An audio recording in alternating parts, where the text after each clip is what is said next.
Alright, so I just got back from watching In the Gray, the latest Guy Ritchie film released in theaters since the Ministry of Ungentlemanly Warfare.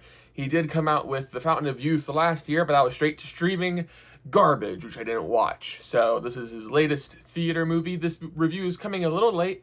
I was on a vacation over the weekend, so I didn't have time to watch this, but I'm back. Watched In the Gray. I was looking forward to it. I quite like Guy Ritchie's style, and I like most of his movies. I like the leads of this movie. Isa Gonzalez, Henry Cavill, and Jake Gyllenhaal are all great. Rosamund Pike is in this movie too, a little bit. So I was quite looking forward to it to see what he's got up his sleeve, and unfortunately, I was quite let down by this movie. It does not have the sauce, as the kids say, which is a shame because I remember thinking the Ministry of Ungentlemanly Warfare a couple of years ago was pretty good. Nothing, to write home about or anything like that. Not the greatest Guy Ritchie movie ever or anything like that, but it was a good time. It was serviceable. It had likable characters. It had a compelling narrative. This movie has likable enough characters, but the narrative is really uncompelling. And that would be okay if, again, the characters were more than serviceable. But the characters in this movie are just serviceable. They're very, very surface level. We don't get to know any of them really as people. They're just basically walking, talking stereotypes. Now, it helps that these walking, talking stereotypes are the likes of Henry Cavill and Jake Gyllenhaal and Isa Gonzalez. But when the narrative, the actual plot is very cliche and bare bones, you kind of want the characters to pick up some slack, and there's basically no character arc in this movie. It's just things happening, and there's a lot of stuff in this movie that I usually like, cliches that I like. I really like seeing competent people do very difficult things competently. It's one of the reasons why I really liked the movie Last Breath last year, and Guy Ritchie clearly likes that too. He loves planning, he loves setting things up. Like a heist or a future action scene, or just watch his Sherlock Holmes movies and you'll see.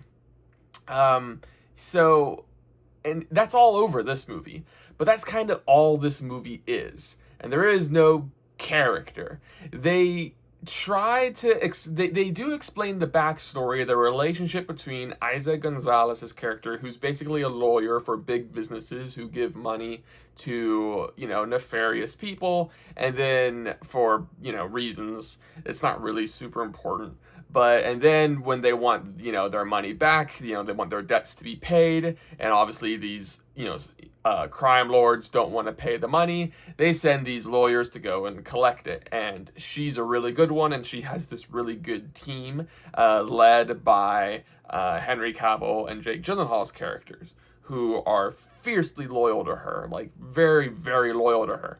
And the movie does explain why, but in like 10 seconds. And that's all we get the entire movie. I won't spoil it. It's not really a spoiler, but she breaks them out of prison at one point, and since then they've been super loyal to her.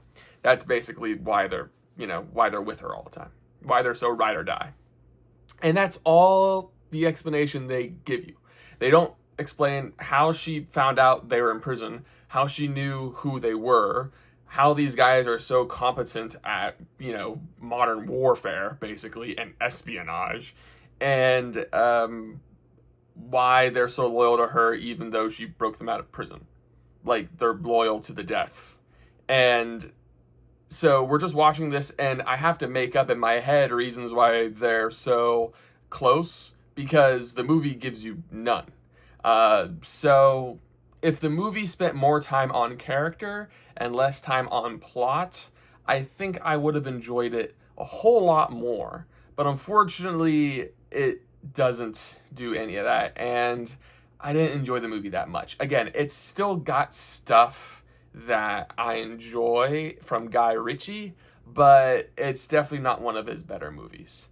So it's got good action. it's a good movie to turn on a rainy afternoon when you got nothing better to do and you're not really paying that much attention to the movie, you just want to see cool things happen, then the movie's fine for that, but there's not much else to it there. Yeah, so those are my thoughts on In the Gray.